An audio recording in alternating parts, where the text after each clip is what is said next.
اماميه اوكا على الجنب لمانجا، مانجا اماميه على طول ويلسون بدماغه. مش ملاحظين حضراتكم دلوقتي اول تعليمات لسموحه لما تيجي تهجم بدا يبقى في حد من نص ملعب بيروح مع عبد العزيز يوسف. هنشوف بالظبط ايه الكوره وفاول وضربه حره مباشره لنادي المصري. مدحت مكي اللي واقف على الخط ده المدرب العام لطارق يحيى،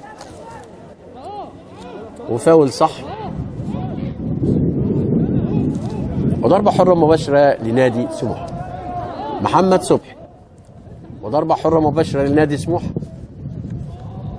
اول 4 دقائق من بدايه الشوط الثاني والتعادل دون اهداف، وبدا الازرق يبقى اكتر في عمق دفاعات النادي المصري. اذا مستر لافاني واول تعليمات ليه، خدوا بالكم لما نشوف بدا يبقى في ناس مع يوسف الاسمر قدام. كان الاول لوحده عبد العزيز يوسف، بدا يبقى في ناس يبقى معاه ازرق يبقى يخش في عمق الدفاع المصري. وبدا سموحه يعني يلعب من الاطراف اهو عن طريق علي وماسكه جمعه، ورمي التماس لمانجا يلعبها جامد داخل المنطقه، ويلعبها زي ضربه ركنيه على طول يطلعها جبر تنزل في نص الملعب.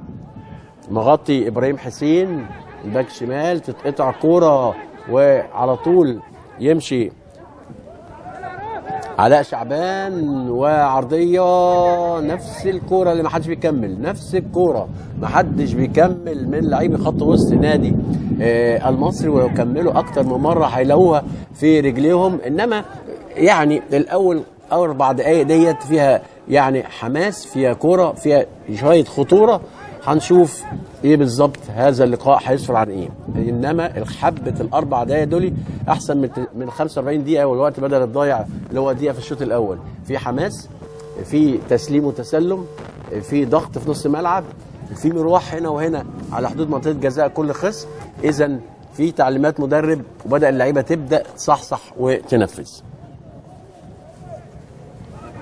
رمي التماس للنادي المصري، ومخرج المباراه هناك في الملعب معجب جدا بظهر لافاني.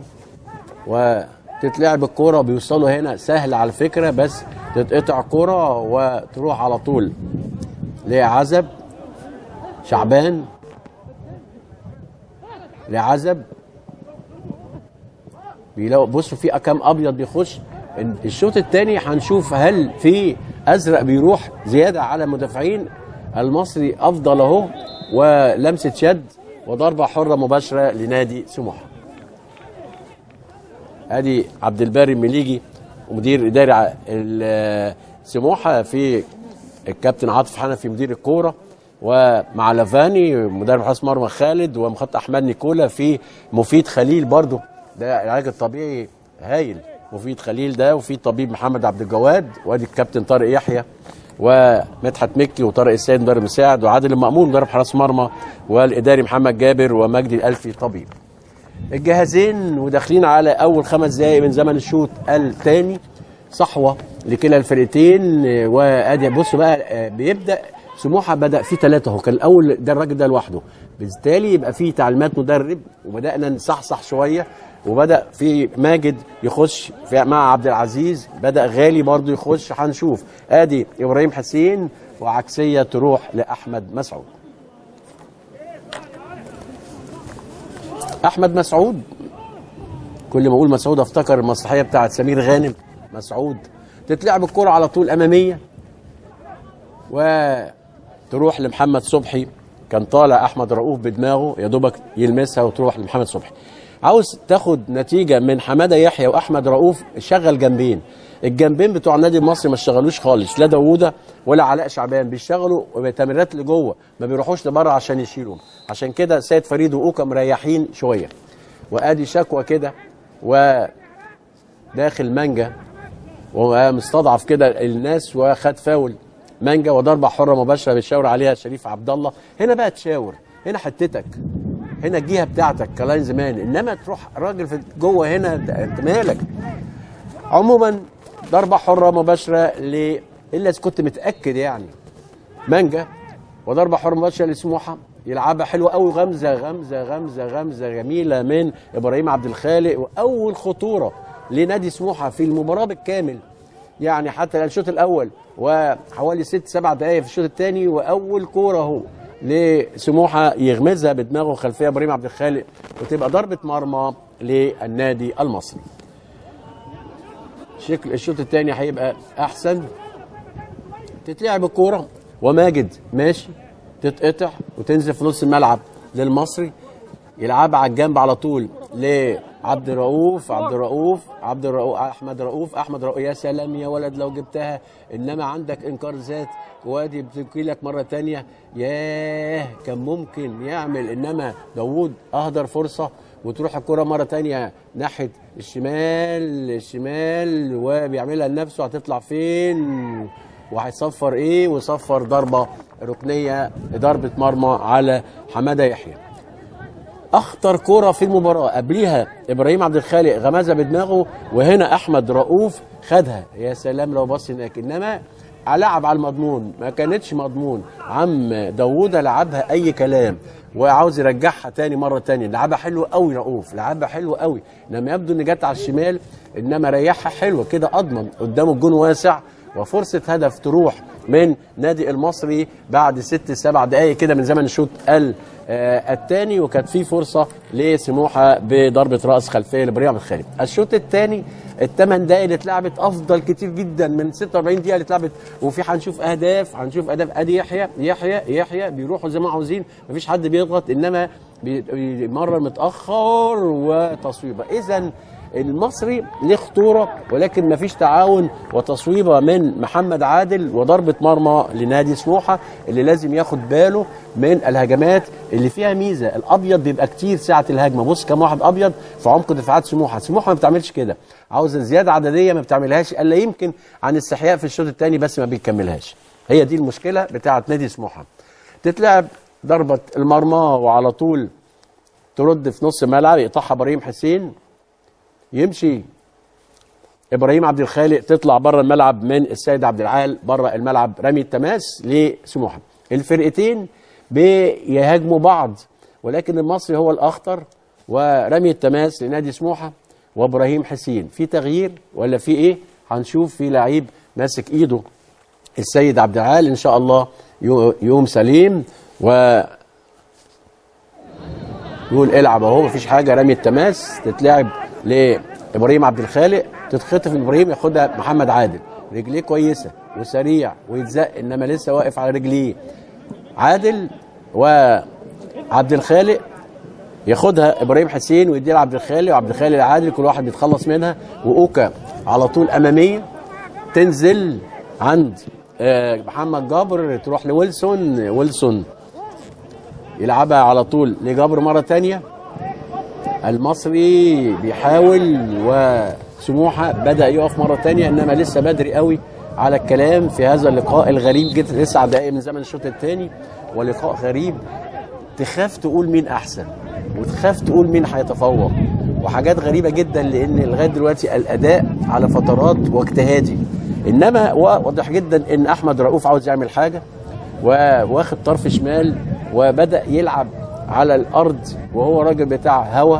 وهنشوف ايه الحكايه بتاعه النادي المصري. حماده يحيى ورؤوف وعبد العزيز يوسف الفرود بتاع سموحه اهو، اللي بدا يعزف منفردا زي ما انتم شايفين. لا زال نص ملعب النادي المصري افضل في قطع الكرات والتمرير، ولا زال فريد واوكا بخبرتهم بيحاولوا ان هم يتصدوا لحماده يحيى واحمد رؤوف، وبيخش معاهم داووده وعلاء شعبان. وادي الكره تتلعب على طول، ترجع ورا لاسامه عزب، تنزل على حدود المنطقه، تنزل في نص الملعب لابراهيم عبد الخالق، على طول لعلاء علي. مش موافق النهارده لانه كل تفكيره مع نفسه فقط. لو فكر ان هو يمرر زي ما بيلعبوا بصهم، خلاص سموحه لازم يتدخل. لافاني دلوقتي لو ما تدخلش هتبقى عنده مشكله. مشكله سموحه علاء علي. حد يعني واحد يقول لي يا عم علاء ده هو كل حاجه. ايوه هو كل حاجه قبل كده لما كان بيتعاون. واحد يقول لي طب انت قلت في الاول ان صلاح امين والعجيزي كانوا بطاقه، فالراجل بيدافع بالناس صراع. والله بقى هم ناس صراع بس ما لعبوش مع بعض علاء علي مبوظ لعبهم، التعاون مع بعض، مفيش اي حاجه دلوقتي من ريحه سموحه في الاداء اللي فات، وهنشوف مستر لافاني هيعمل ايه. ضربه ركنيه للنادي المصري الافضل والاقرب للتهديف، ومحمد عادل يلعب على طول ومحمد صبحي بالبوكس، وتنزل وتروح على طول لنادي سموحه. عبد العزيز يلم، بيعمل مجهود كبير جدا، ولكن مين اللي هيستلم هنا؟ مفيش. اذا نادي سموحه ينقصه الانياب، ما عندوش انياب. طب لافاني عاوز ايه من الماتش؟ عاوز نقطه هتروح منه، الثلاث نقاط لو استمر على كده. وادي على طول واقع حماده يحيى، هو جاي متعور وكان مصاب، وكل شويه يقع وكل شويه يلبس سموحه انذارات، انما ابراهيم حسين بيلعب على الكوره ما فيهاش اي حاجه. وهنشوف الحكم هيعمل ايه، رمي التماس ولا فاول ولا ايه بالظبط. المهم حماده يحيى، انا لو من طارق يحيى دلوقتي لازم انزل على طول محمود عبد الحكيم، لازم، هو متفوق دلوقتي، لازم انزل. وانا لو مستر لافاني لازم انزل الفرو الثاني واطلع لاما حسام غالي اللي في نص الملعب مش باين خالص، وهنشوف بيلعب راس حربه زي ما انتم شايفين، هو ازرق في وسط 100. هنشوف ايه الحكايه بالظبط. بره الملعب اهو.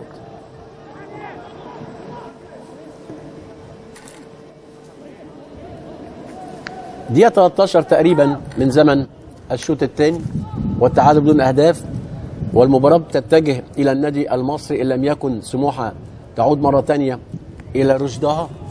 وادي الراجل ده بينزل هنا في نص الملعب، كله بيلعب في نص الملعب، ورغم ان في جول نص الملعب الخطوره على مرمى نادي سموحه. اذا في حاجه غلط، عنده اثنين مش باينين خالص، وبيهم حمص كمان، حسام غالي ومحمد ماجد، الاثنين في نص الملعب، وحمص وكمان ابراهيم عبد الخالق، وبيرجع معاهم عبد العزيز وكمان علاء علي، كل الناس دي كلها.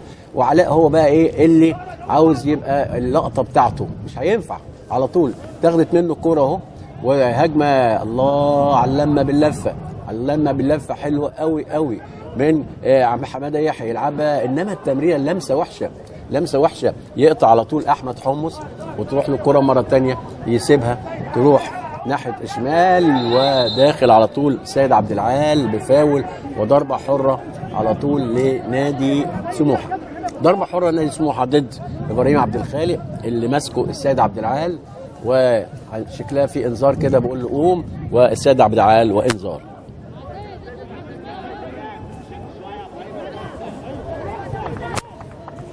ضربه حره مباشره لنادي سموحه،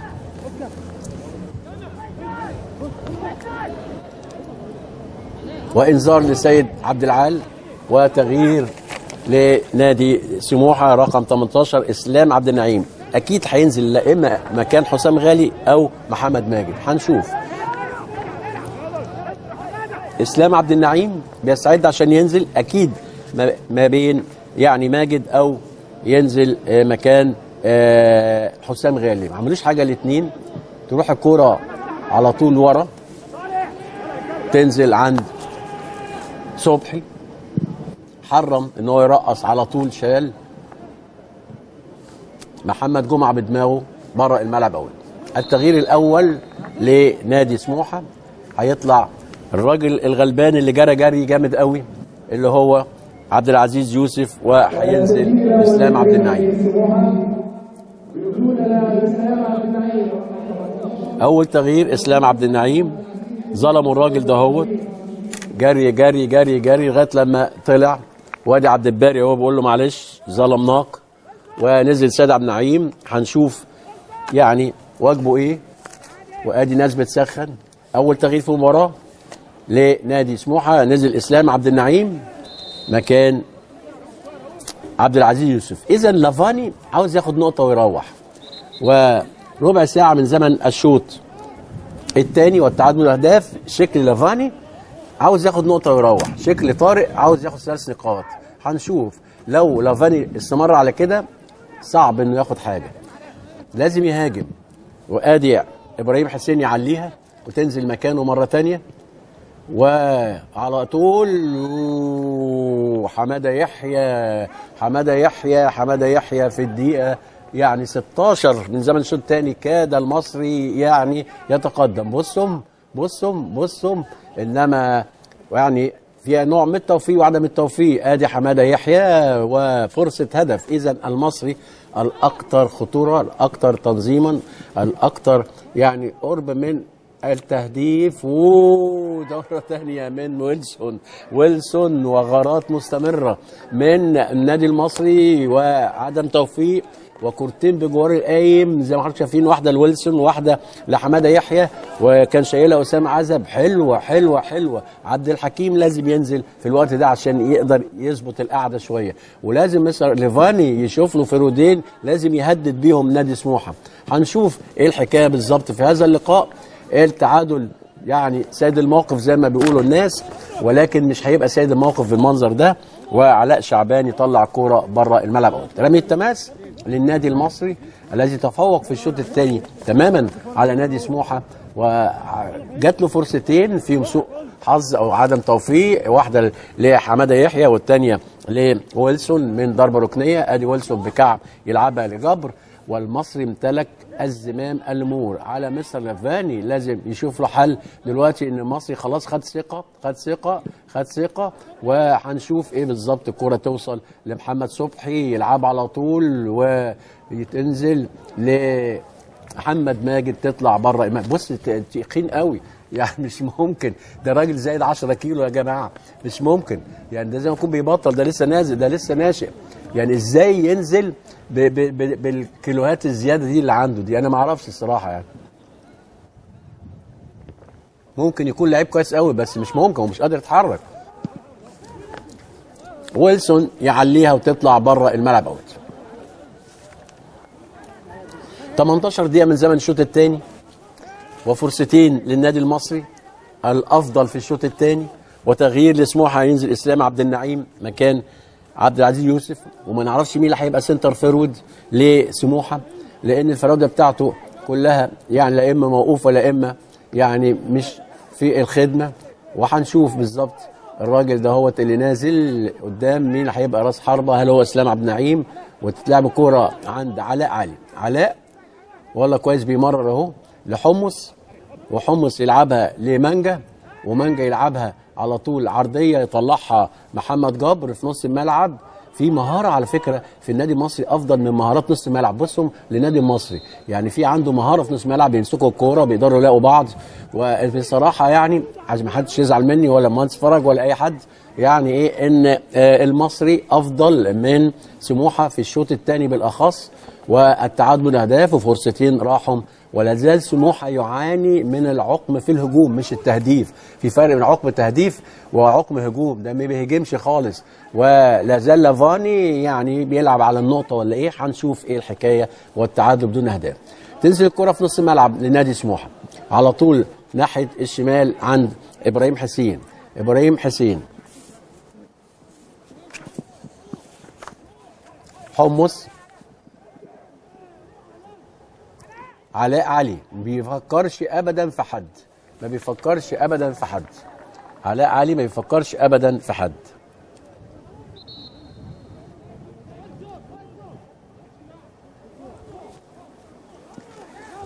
ادي علاء ولعبها فوق، وضربة مرمى لنادي المصري. 20 دقيقة من زمن الشوط الثاني، ولا زالت النتيجة التعادل بدون أهداف بين النادي سموحة والنادي المصري. وقوات الشرطة اهي قاعدة بنحييها زي ما بقول لحضراتكم ان يعني ايه القانون الجديد اللي كانت ناس بتهاجم ازاي القوات المسلحة تنزل تحمي المنشآت. يا سلام يا اخي، القانون ده يعمل طوارئ. يا سلام يا اخي، ما طلع له قانون واحد على 2013 اللواء مدحت غزي كان في صدى البلد مع الاعلامي احمد موسى، ووضح ان ده قانون طلع برضو ايام الرئيس السابق، ما حدش اتكلم، ما كانش يقدر حد يتكلم. هي كده بقى، طالما بقى يعني مديك حريتك يا اخي شويه انتماء. الدستور للشرطه هو المسؤول على المنشآت بمعاونه القوات المسلحه، وهو القانون كده خلاص. انما يجي لي بقى واحد من كان عضو مجلس الشعب السابق وقاعد يعني. نشوف ماتشنا، وعلاء علي بيعزف منفردا او لا زال بيعزف، وفي لاعب من النادي المصري طلع بره يتعالج، ورمي التماس لنادي سموحه. رمي التماس لسموحه، وفي لعيب بيتعالج من النادي المصري واعتقد هو هينزل، وفي رقم 6 مصطفى طلعت طلع، مش بقول لكم حسام غالي ونزل مصطفى طلعت. مصطفى طلعت ده اللي كان بيلعب في النادي الاهلي، اتنقل في كذا حته وكان مع اسماعيل يوسف في منتخب الناشئين، لعيب جسمه صغير مصطفى طلعت انما موجوده كويس. اذا اول تغيير او ثاني تغيير لسموحه مصطفى طلعت نزل مكان حسام غالي. اذا الراجل مستر لافاني شكله مش فاهم امكانيات البدلاء وبيلعب بيهم، وبعدين بيبدا يصحح اوضاعه من الناس اللي قاعدين معاه. ده الموقف العام لسموحه حتى الان ونقدر نقوله، ما فيش غير كده.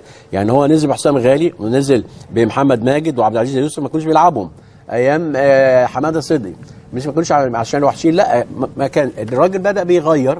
فلما غير ونزل حسام غالي جنب ماجد جنب عبد العزيز، الدربكه العمليه بدا يطلع عبد العزيز ونزل اسلام عبد النعيم، وبدا يطلع حسام غالي ويصحب مصطفى طلعت.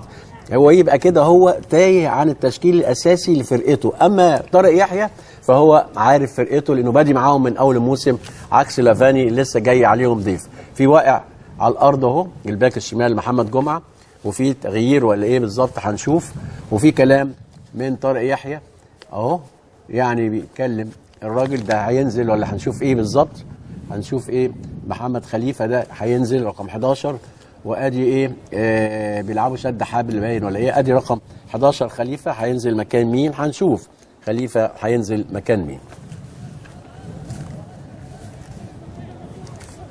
جمعه بره وبيستاذن عشان ينزل واستؤنف اللعب والتعادل بدون اهداف والمصري على اعتاب. واحد هيقول لي ما تسكت، اقول لي الشكل الماتش بيقول كده، هو الشكل الماتش بيقول كده، وفاول وضربه حره مباشره وللنادي المصري. ادي مصطفى طلعت اهو لعيب كويس، استوى بره النادي الاهلي وعمل فاول اهو ومجهوده كويس وبيلعب باك كمان. يعني رقم 4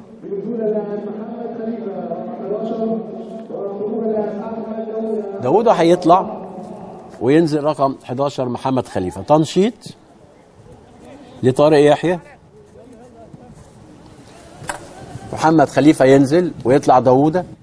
جات له كام كوره على فكره، لو شويت الراجل ده كان خلص، انما ما عندوش.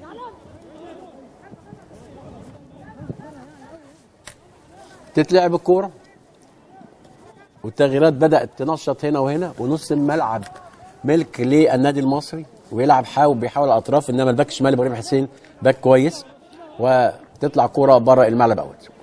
اسامه عزب ورمي التماس للنادي المصري. داخلين على الدقيقه 25 من زمن الشوط الثاني، ولا زال التعادل قائم بدون اهداف بين نادي سموحه والنادي المصري.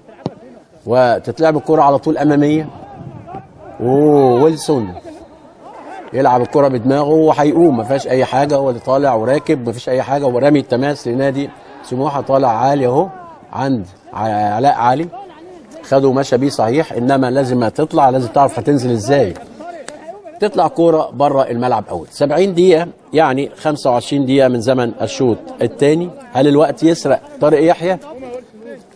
هل المصري الاستحواذ ده هيبقى من غير حاجه؟ ده اللي هنشوفه. هل لافاني سعيد بالدرون؟ ده اللي هنشوفه. انما لازم نقول ان النادي المصري افضل قليلا من نادي سموحه الذي ليس له انياب، ويعني انيابه غايبه. صلاح امين والعجيزي اللي كنا بنقول عليهم بطاق ومش عارف ايه وبتاع، انما ارحم بصراحه ربنا، يعني بالمنظر ده هم ارحم بخبرتهم. مثل لعيبه ده شويت وده لعيب، انما ساعات كده بيلعبوا على الواقف يعلوا. تتلعب كوره لمصطفى طلعت اللي نزل مكان غالي، هيعمل انتعاشه في نص الملعب الولد ده. تتلعب الكوره وتجيله مره ثانيه مصطفى طلعت، يمشي مصطفى ويعكس هناك ناحيه الشمال عند ماجد، يلم ماجد ويرجع كوره ورا في نص الملعب عند ابراهيم عبد الخالق، وعاوز يعمل هات خدها النادي المصري. وعلى طول عنده مهاره في نص الملعب من السيد عبد العال ومحمد عادل ومحمد خليفه وعلاء شعبان، عندهم مهاره. ادي تنزل الكوره للنادي المصري، بص مهاره ازاي، بتلعب الكرة على طول، انما التمريره بتاعتهم الاخيره مش هي. ينزل وتتقطع وتروح قضاء قدر في رايه وصفاره، مفيش، سابه وتنزل عند احمد رؤوف يلعبها، انما ياخدها على طول دفاع سموحه اللي متحمل عبء المباراه بالكامل لحد الان. عادل يتاخر فيها وتتخطف وتنزل عند اسلام عبد النعيم وتعلى كوره والراجل طالع بره ويلسون، ورمي التماس تقريبا لنادي سموحه. افرض بقى دوست على التراك بتاع الملعب وكسرت حاجات غريبه جدا بنشوفها في النهارده. ابراهيم حسين ورمي التماس. على فكره بعد الماتش ده على طول في لقاء بقى اعتقد انه اكتر تنظيما واكتر جماهيريه ما بين المقاولين العرب والنادي الاهلي. بنقول للكابتن رضوان الف حمد لله على السلامه، بيعمل عمليه مراره، الناس جابت له مراره ليه حق. تتلعب الكوره النهارده، زمزم هو اللي هيدير مباراه المقاولين والاهلي. ويلسون ده فقد سيطرته وممكن يتضرب حته، مش يتضرب ضربه اهو، ممكن جدا بيطلع قدام عاطل على باطل وبدون كده قيد، انما لحسن حظه يطلع كوره بره الملعب قوي. في لاعب من ادي على طول ابراهيم عبد الخالق اللي بقول لحضراتكم الرجل الذي فقد ذله، فقد طارق حامد، وايضا طارق حامد برضه فقد ذل ابراهيم عبد الخالق. الاثنين كانوا بيكملوا بعض. النهارده ابراهيم عبد الخالق تاه، واعتقد ان الشاوي غريب بيفكر اخدك ليه، واخد بالك طالما مستواك كده. دي اعاده الكره اللي فاتت اهو، وصلوا اكتر من مره المصري في الشوط الثاني، وفرصتين، واحده لحماده يحيى بجوار القايم، واحده لويلسون بجوار القايم. اما نادي سموحه ما هوبش ناحيه احمد مسعود الا بكره واحده لعلاء علي، اللي انا بقى احمله مسؤوليه ان سموحه وحش. انت النهارده صاحب الخبره ويعني اللي المفروض انك انت تلعب الفرقه دي. هيطلع طبعا ابراهيم عبد الخالق، وهنشوف حد هينزل مكان مين. هنشوف هو عنده تغييرين حصلوا، طلعت نزل واسلام عبد النعيم نزل، بس شكله بعد الحجله دي هينزل مره ثانيه.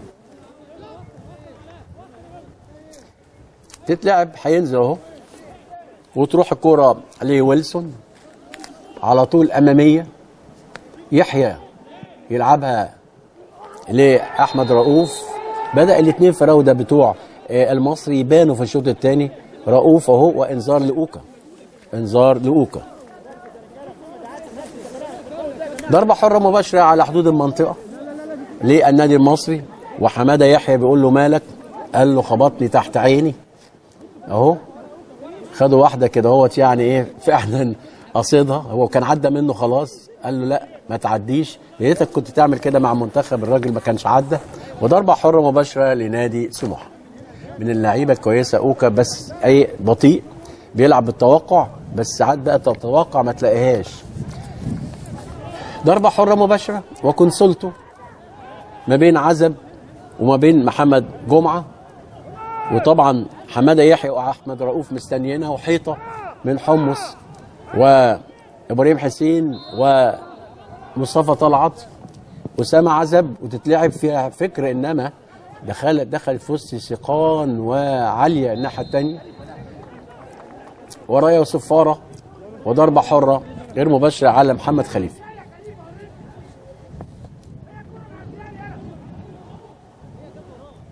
ده هو زائق، هو زغت كده، مش اوف سايد طبعا، انما فاول ضد مانجا. وضربه حره مباشره تتلعب على طول لمانجا اللي اختفى في الشوط الثاني.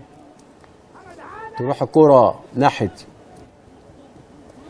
نعيم، طلعت تتخطف وياخدها تاني سموحه، وتطلع بره الملعب اول. ترمي التماس لنادي سموحه. تتلعب لعلاء علي، رجل كل المهام. مره ابو لمعه قال خواجه بيجو انا لعبت ماتش لوحدي، قال له ايه؟ قال له لبست 11 فانيلا و11 شورت ونزلت. قال له طب مين بيبازل مين؟ قال له انا ليا. فعلاء علي النهارده هو لوحده خالص اللي بيلعب، مش معترض بفريق نادي يعني سموحه، وهو اللي مأثر فيهم تماما. الاداء الجماعي هو اللي فقده، هو اللي بيروح بدون اي تفكير ان هو يمرر لمين. تنزل الكرة على طول لطلعت اللي بدأ يظبط نص ملعب شويه، وصفاره وفاول، وضربه حره مباشره على علاء علي في نص الملعب.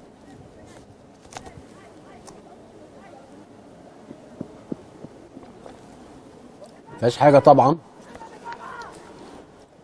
هو لوحده كده خلاص زي ما حضرتك شايفين كده، اكلها لمحمد عادل الحكم، وضربه حره مباشره. والسيد فريد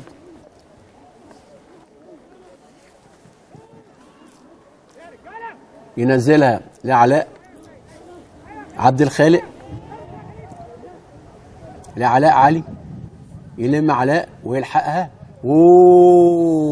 وداخل عبد النعيم، داخل اخطر كوره في المباراه يطلعها محمد جمعه، باخيرا غمزت السناره لعلاء علي، واكنه بيقول لي انا هو ممكن من لوحدي العب اهو، وداخل عبد النعيم حلو قوي. انما الاحلى محمد جمعه اللي طلع فرصه هدف، كان نعيم داخل ببطن رجله، اخطر كوره في الشوط الثاني لسموحه.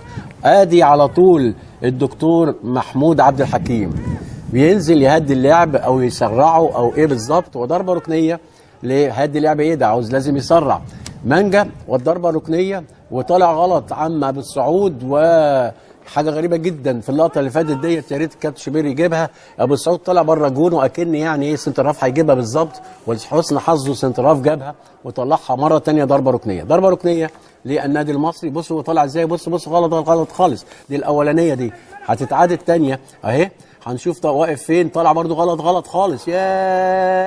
يا على حارس مرمى مسعود، مش ممكن يا مسعود. وتتلعب الكوره ويلعبها محمد جمعه وكعب كده اهوت. انما نشاط ملحوظ تاني مره اللي اسمه علاء علي يلعبها اماميه لمين، مش لحد خالص، تروح هيلحقها زي الجون، تعدت نبادي ماجد ده لحقها. ايه حكايه دي؟ الناس دي بتلحق ايه؟ واخد فاول كمان ولا عمل ايه؟ مفيش، انما سرعه من ماجد ولحق الكوره، انما ضاعت منه.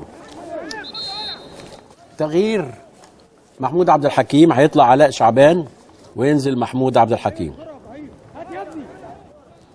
ملك الكرة الخماسية، لعيب كرة خماسية ايه؟ طلع علاء شعبان ونزل محمود عبد الحكيم.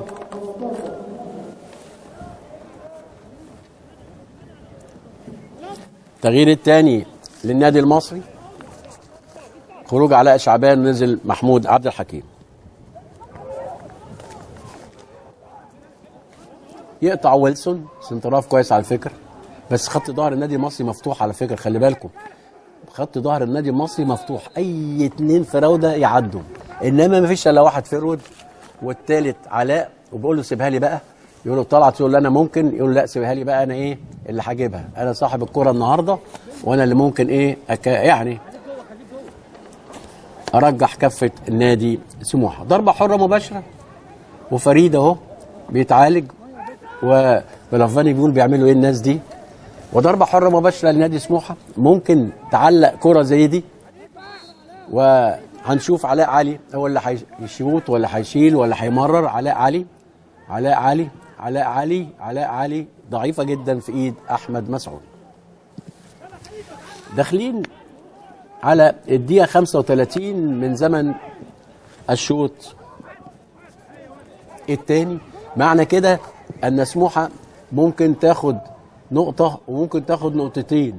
وادي تصويبه، وبقول لحضراتكم دفاع مفتوح، دفاع كابتن طارق يحيى مفتوح. وادي طلعت اللي بقول لحضراتكم عليه، كاد يحرز في الدقيقه 35 هدف في طيس في مرمى النادي المصري اللي بيلعبوا خط ظهر مفتوح خالص. طب انا بقى المستر لافاني ازود، بص اول مره يحصل 2 أو 3 لعيبه من سموحه، طب ما زودش ليه؟ فرصه هدف من عبد النعيم، اسلام عبد النعيم اللي نزل سنتر فيرود، لعيب كويس، وعمل كوره جاب منها ضربه ركنيه، والثانيه كاد يحرز سموحه هدفه الاول في الدقيقه 35. انا لو مستر لافاني لازم العب 2 راس حربه على فريد، على جبر وويلسون. ونادي المصري مشكلته انه بيلعب مره واحده جامد قوي، وبعدين ينام مره ثانيه، وبعدين يصحى بقى ثاني، وهكذا. هنشوف ايه الحكايه بالظبط. ادي على طول مصطفى طلعت يلعبها اماميه عند علاء علي، هو عامل وجود كبير انما يعني مش مؤثر. حمص مانجا، محمد جمعه، لو سموحه دفع ب2 فراوده يقدر يجيب جوان، لو دفع باتنين فراوده يقدر يجيب جوان، انما ارتداد سريع من النادي المصري تروح لعبد الحكيم، يلم عبد الحكيم وماشي، ماشي عبد الحكيم، ويلعبها تعدي من السيد عبد العال، وسام عزب يسقطها لرؤوف اللي ياخدها بدماغه، انما محمد صبحي مصحصح ويمسكها.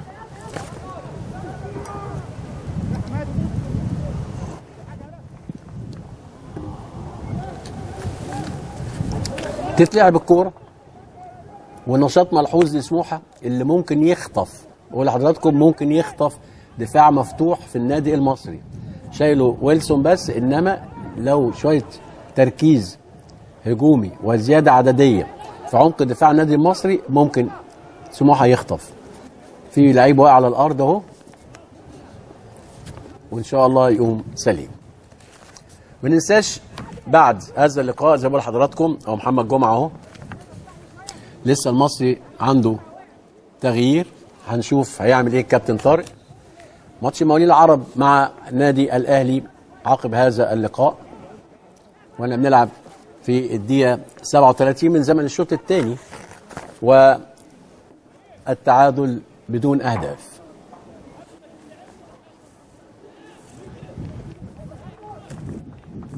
على فكره اكيد النهارده طبعا السيد رئيس الوزراء راح مكان الحادث بناء على يعني الرئيس السيسي قال لهم كله تروح 100%، راح بالطياره ولا راح بعربيه؟ يا ريته يروح كان راح بعربيه عشان يشوف الطرق. طريق الزراعه يا جماعه في الحته ما بين ابو حمص ودمنهور، كل قريه عامله مطب صناعي وبمزاجها، وكل مطب صناعي عنده واحد بتاع شاي قاعد عشان يدي بتوع اللواري بالليل الشاي وما ادراكه يا جماعه. وبعدين عندنا حاجه على فكره اسمها هيئه طرق والكباري، تصوروا عندنا هيئه طرق والكباري، ويعني مش هتكلم يعني هيئه طرق والكباري.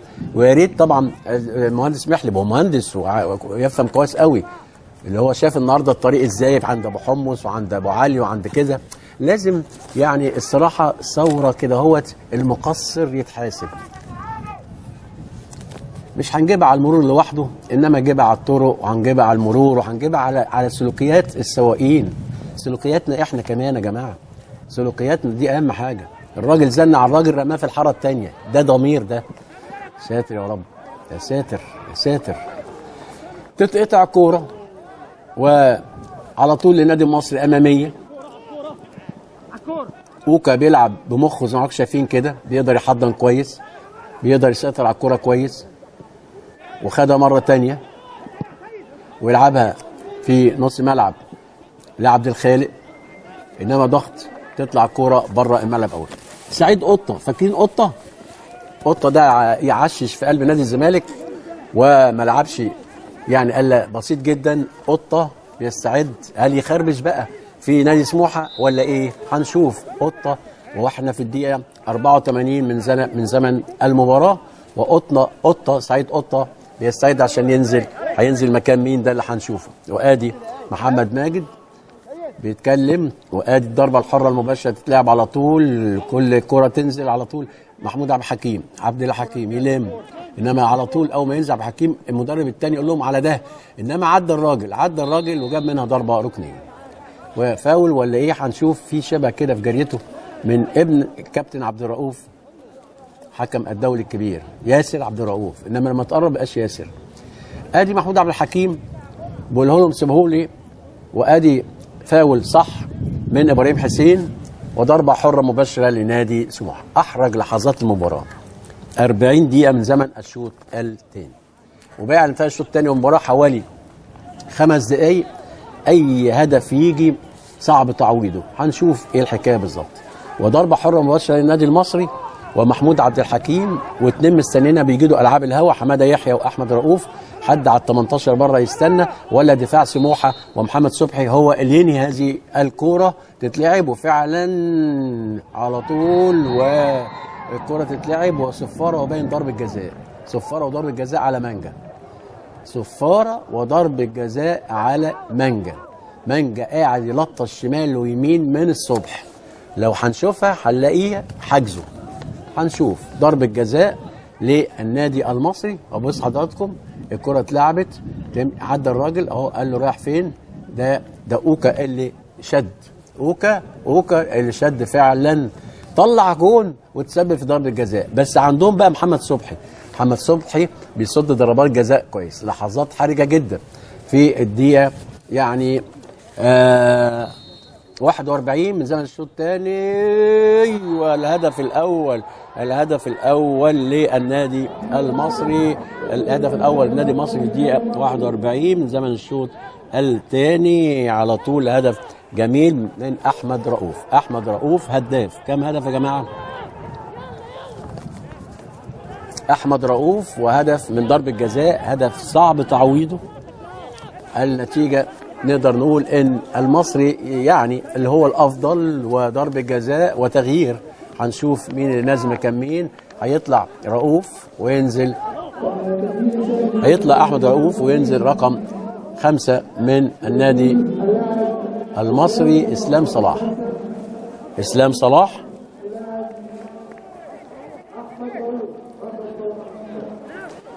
واحد المصري لا شيء نادي سموحه، والمصري يقترب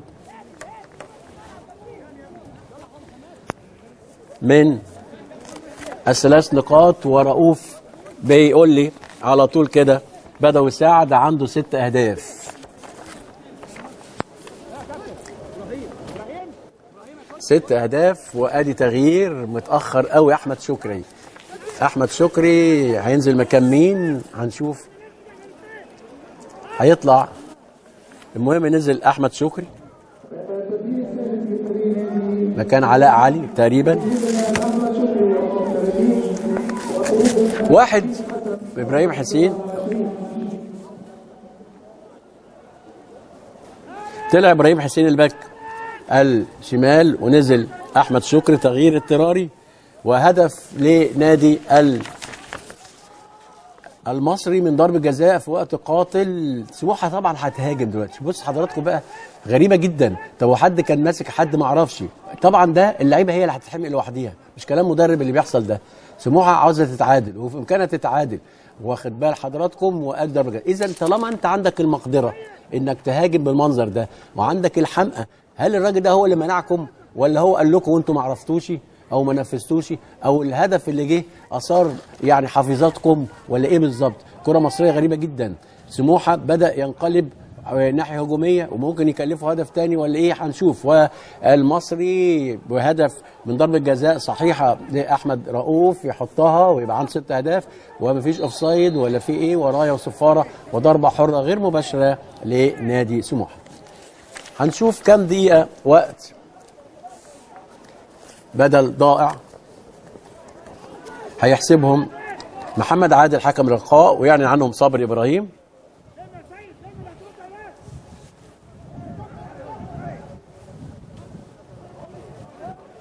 تطلع كوره بره الملعب اوت. رمي التماس لسموحه، طلعت اماميه وضربه مرمى لنادي المصري. بص شكري طبعا نازل، ماتش مشدود، مش هيعمل اي حاجه، ما عندوش راس حربه اصلا لعيب. هل هو راس حربه؟ كان 4 دقايق وقت بدل ضائع. يعني عنهم صبري ابراهيم حكم اللقاء.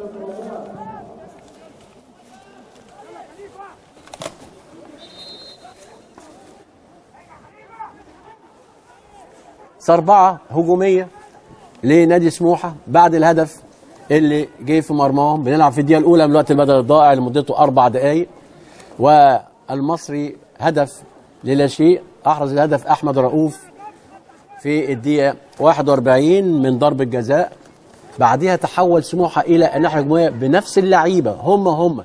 ايه اللي حصل؟ انا ما اعرفش. دي ظاهره تستحق الدراسه. هل مستر لافاني قال لهم ما تهاجموش، ولا هم اللي ما يعني كانوا بيلعبوا على الاتحاد؟ ادي اهو، بص حضراتكم، عنده المقدره انه يصل وعنده المقدره انه يحرج المصري. طب ايه اللي كان حاصل؟ دي بقى الاستوديو التحليلي هو اللي يقولها، لان سموحه بقاله 4 دقائق مسام دخل فيه الهدف، ودي فاول فعلا، انما الحكم ما صفرش. بدا يهاجم وبدا يبقى في نص ملعب النادي المصري، وبدأ يصل إلى مرمى النادي المصري، إنما على مدار المباراة بالكامل ما عندوش نفس كان يوصل، أو ما عندوش أي حاجة. إذن في حاجة غلط، لا إما في التشكيل التشكيل، لا اما في قواله المدرب، لا اما في تنفيذ اللعيبه، انك انت قادر اهو انك تمسك كوره وتبدا تهاجم وتصل بثلاثه اربعه فراود اهو. كنت بتصل بفرد واحد ليه؟ في نص الملعب بتقاتل على الكوره، ما قاتلتش ليه؟ في حاجات كده لازم المدرب يقعد ويصحح معاهم الاوضاع. سموحه في الخمس دقايق اللي فاتت غير سموحه في المباراه بالكامل، من ناحيه الحمقى ومن ناحيه الناحيه الهجوميه ومن ناحيه التسليم والتسلم. اذا انت عندك الخامات كويسه، عندك اللعب الاداء كويس. ايه اللي كان حاصل ما تعرفش الصراحه. لوغاريتم من سموحه بعد الهدف اللي احرزه النادي المصري اصبح سموحه هو الاخطر وهو اللي بيوصل، رغم انه هو كان مش عاوز يوصل وكانش بالعدد الكتير ده داخل منطقه الجزاء للنادي المصري. انما خلاص دلوقتي ما بقاش في تركيز. النادي المصري اكتر طمانينه، الدفاع بيقطع وهو مطمئن وبيحاول النهارده اللي هو يعني يعمل هجمات مرتده. هنشوف ايه اللي هيحصل في الهجمه المرتده دي. هل في فاول؟ مفيش حاجه طبعا، وتتخطف الكوره على طول سموحه يخطفها. يبقى يعني لو سموحه تعادل يبقى لازم اللعيبه دي تتحاسب ليه، او مدرب يتحاسب. عندك المقدره. بص الراجل والنبي، بص الراجل على طول المباراه تعيا طول المباراه. بص عبد الباري والمدير الفني بتاعهم بيقول لك الراجل ده بيعمل ايه. يعني علاء علي النهارده لازم يتحاسب على اساس ان انت الورقه الرابحه بتاعتي، انت اللي النهارده اللي خسرتني، وانت اللي لعبت اداء فردي، وانت اللي ما قدتش الملعب، وانت صاحب الملعب النهارده. بنلعب في الدقيقه الثالثه من الوقت البدل الضائع اللي مدته 4 دقائق، والمصري 1 وسموحه لا شيء. وبتحاول نادي سموحه في الدقائق الباقيه، وادي تصويب. ما انت عندك المقدره وانت عندك وفرقه كويسه. اذا علاء علي كان هيكفر عن سيئاته في طوال هذا الشوط، انما ربنا قال له لا، لو انت جبت الجون ده هتبقى جن، فبالتالي لا مش هدي لك دي عشان تتعود انك تلعب مع زمايلك. انت ما مش عاوز تلعب مع زمايلك وكلفت نادي سموحه غالي اهو. بص اذا انت عندك الامكانيات انك تلعب وتاخد، اذا في حاجه لازم لافاني مهندس فرج عامر يقعد. تعالوا انتوا بتمثلوا نادي كبير وعملتوا نتائج كويسه، مش بمزاجكم بقى تلعبوا كويس. ابصوا ما انت كنت فين طول الوقت المباراه. اذا عندك المقدره انك انت تصل، عندك المقدره انك تبقى قوي، عندك المقدره انك تهدف. اذا في حاجه غلط في نادي سموحه، اما في لافاني، ما اعتقدش في لافاني، انما اما في تنفيذ. هو في التشكيل لافاني بيجرب هنا وهنا وهنا، فقط سيطرته في التجربه اللي تعمل. لا زال سموحه عنده الامل ان هو ادي شكري عاوز يعدي، شكري اتقطعت منه، تطلع كوره بره الملعب من ويلسون افضل لاعبي النادي المصري في هذا اللقاء. ضغط من نادي سموحه بقاله 4 دقائق اهو، ويعني الوقت البدل الضائع. اعتقد الحكم بص في ساعته، اللمسه الاخيره والحكم يصفر. شيل يا عم قبل ما يصفر. وهنشوف هجمه لسموحه ودفاع منطقه لنادي ادي برضه هجمه عنتريه وتتلعب الكره ناحيه اليمين هناك طويله تبقى رامي التماس. 1 المصري. واخيرا يصفر الحكم محمد عادل بانتهاء الشوط الثاني والمباراه بفوز النادي المصري بهدف ضربه جزاء لاحمد عبد الرؤوف في الدقيقه 41، ليرتفع رصيد المصري الى 13 نقطه ويتوقف رصيد نادي سموحه عند 10 نقاط. مبروك نادي المصري، حظ اوفر نادي سموحه. اعزائي مشاهدي قناه CBC2، كان معكم معلق رياضي محمود بكر، واترككم لاستوديو التحليلي بقياده الكابتن احمد شوبير وهيئه محللي CBC2 كابتن ايمن يونس، ناقد الرياضي خالد توحيد، وكابتن محمد يوسف، والكابتن خالد بيبو. فإلى هناك.